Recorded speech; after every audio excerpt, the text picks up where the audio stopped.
ICENET. Dynasties live here.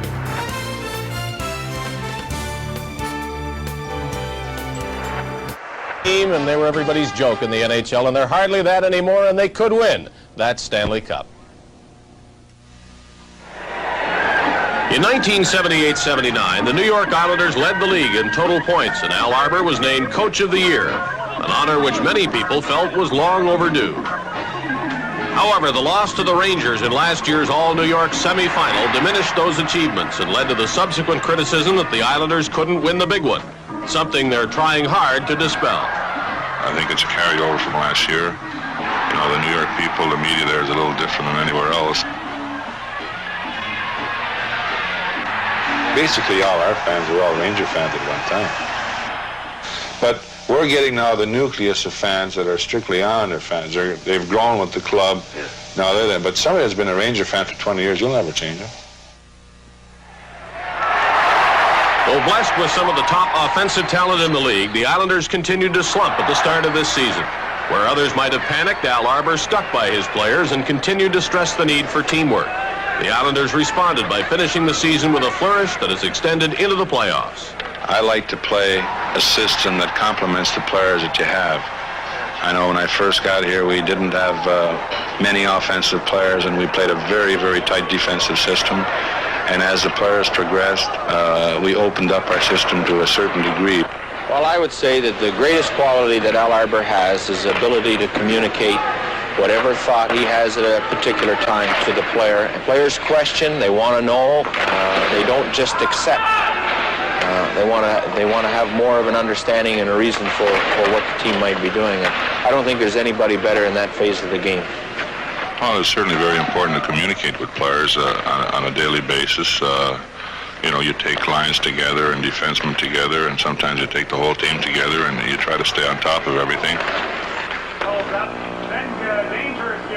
Pretty well every day I watch videotape, and very seldom do I show videotape to the whole team, though. I'd rather take it on an individual basis or a line basis or the defensemen and things like that. Al and his wife Claire live in this Huntington Cold Springs Harbor home with their two daughters, Julie and Janice. Enthusiastic participants in all sports, the girls somewhat surprisingly consider soccer their favorite pastime.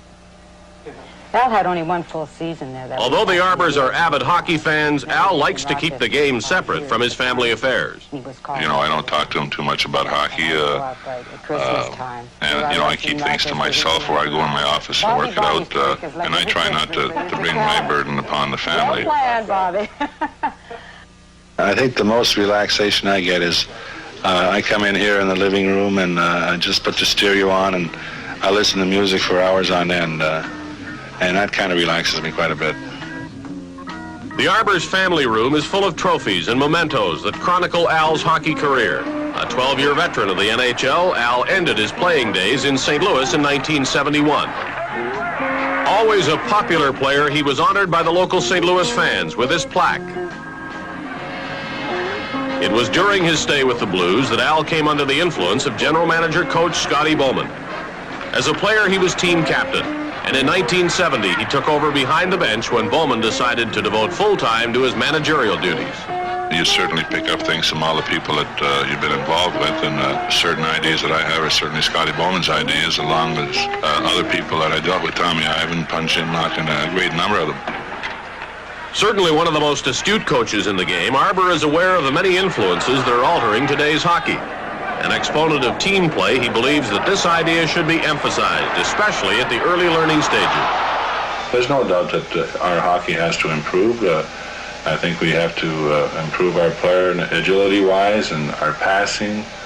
And, you know, I think the kids today, they come up at 20 years old or 21 years old, and I think there's too much really dumping the puck in, and everybody just barrel into the corner and try to get possession of the puck. I'd like to see more pattern plays with the kids as they come up, and passing plays and things like that.